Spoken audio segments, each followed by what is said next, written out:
Bonjour. Oh, j'aime trop ce manège. Mais on n'a pas le temps pour ça, on doit dire le sommaire. Bon d'accord, pour la femme du jour, on a Maïké de l'équipe Arkea. Au cours de FDJ, on a Martin Cavuli. Pour l'interview du jour, on a Maxence, le kayakiste. Et Dédé pour l'étape du jour. Place au générique. Viens avec nous pour un tour, c'est Media Pitchoun qui t'ambiance. Suis-nous à travers nos parcours à chaque étape du Tour de France. Viens avec nous pour un tour, c'est Media Pitchoun qui t'ambiance. Suis-nous à travers nos parcours jusqu'à l'arrivée du Tour de France. Ah, je m'intéresse beaucoup au kayak, j'aimerais bien en savoir plus. On retrouve Alec qui va interviewer Maxence, le kayakiste de la police nationale. Vroom. Bonjour. Bonjour. À quel âge as-tu commencé à faire du kayak? J'ai commencé, alors je me rappelle plus trop, je crois que c'était entre 10 et 11 ans. J'étais au collège. Qu'est-ce qui t'a motivé à faire du kayak? Alors à la base, je faisais du judo et du tennis. Et en fait, j'aimais pas me battre et j'étais pas très bon avec des sports de raquettes. Et mes parents voulaient que je fasse du sport. Et mon père faisait du kayak avant moi. J'ai vu une photo sur la bibliothèque et j'ai choisi un peu par défaut le kayak et après j'ai aimé ça. Est-ce que c'est le seul sport que tu as voulu faire dans ta vie? Non, étant donné que du coup j'ai fait du judo et du tennis avant, et il y a plein d'autres sports que j'aime et que je fais pour m'entraîner tous les jours. Mais le kayak c'est vraiment celui que je préfère parmi tous les autres sports que je fais. Donc c'est le kayak que je ferai jusqu'à la fin de ma vie.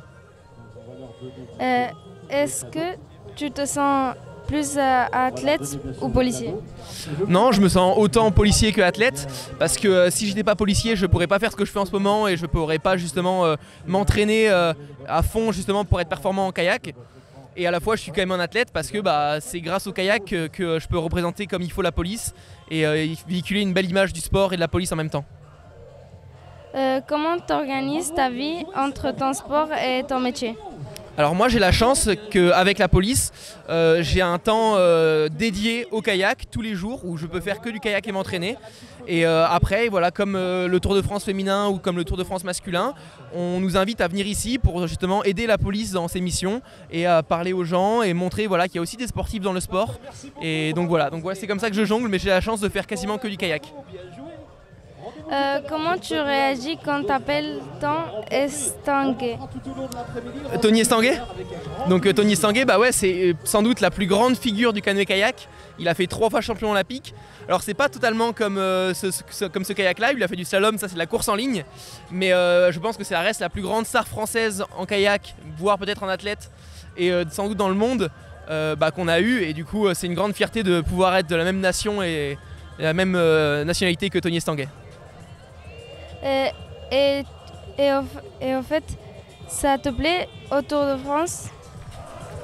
Oui, le Tour de France, c'est la première fois que j'ai la chance de venir au Tour de France donc féminin. J'avais déjà vu le Tour de France masculin et aussi féminin, mais plutôt à la télé. Et c'est vraiment une ambiance qui est super sympa de voir des gens qui sont tous très avenants et très sympathiques. Et donc c'est une joie de pouvoir discuter avec tout le monde ici. Merci. Avec plaisir. Merci. Tu crois que la spécialité de Dédé c'est de faire des danses TikTok? Non, je pense qu'il se connaît mieux au parcours. Bon, on va lui demander.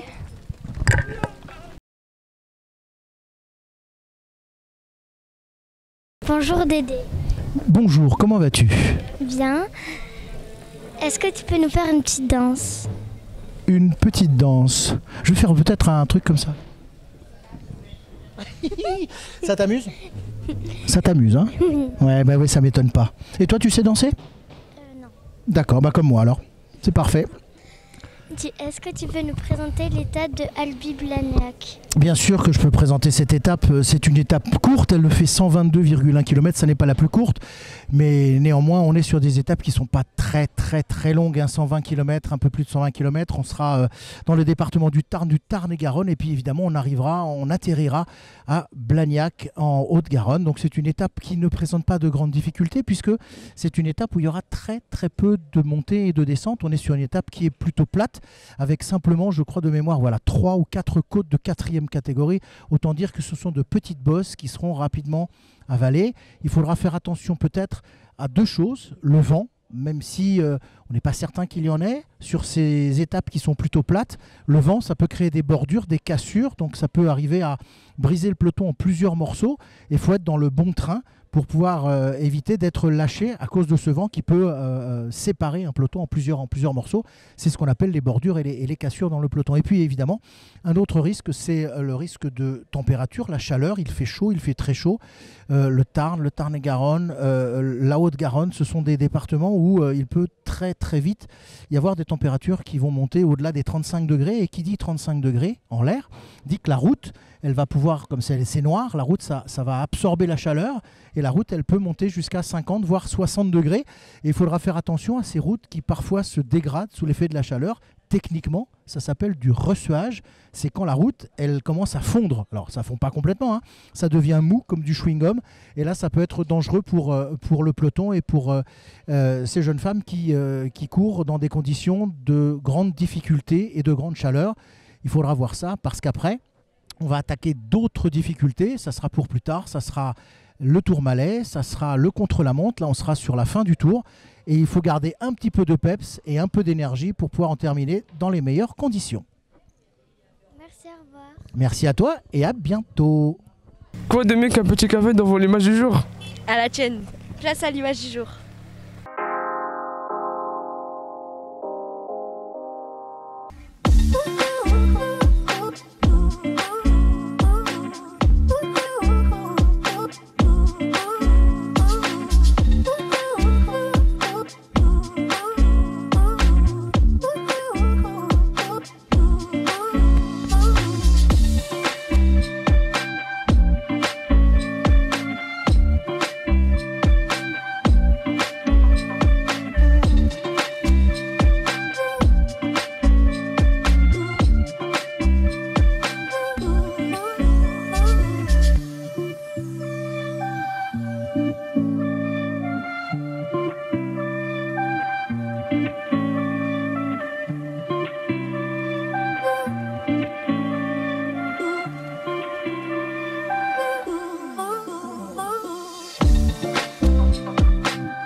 Ah, j'aimerais bien être une cycliste. Tu es comme qui? Comme Marta Cavalli. Adhère, on la retrouve tout de suite avec Amina.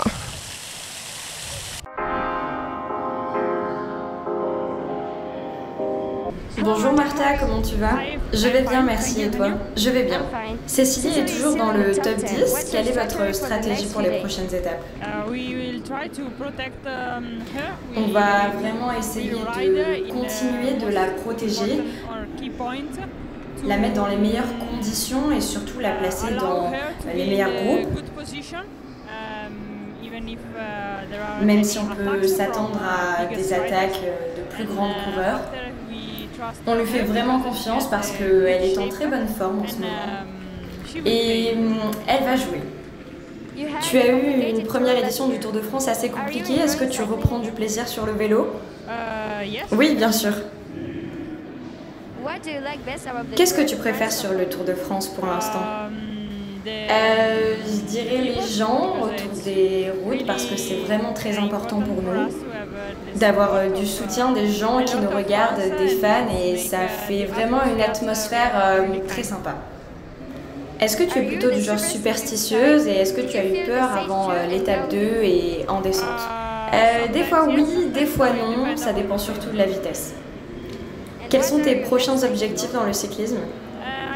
Je vais rejoindre l'équipe d'Italie pour les championnats du monde et je pense que c'est un bon objectif. Merci, de rien. Sophie, est-ce qu'on peut faire de ça en même temps? Oui, cycliste et artiste. Mais c'est impossible. Bah si, comme Mikey de l'équipe Arkea. On la retrouve tout de suite avec Amina. C'est parti.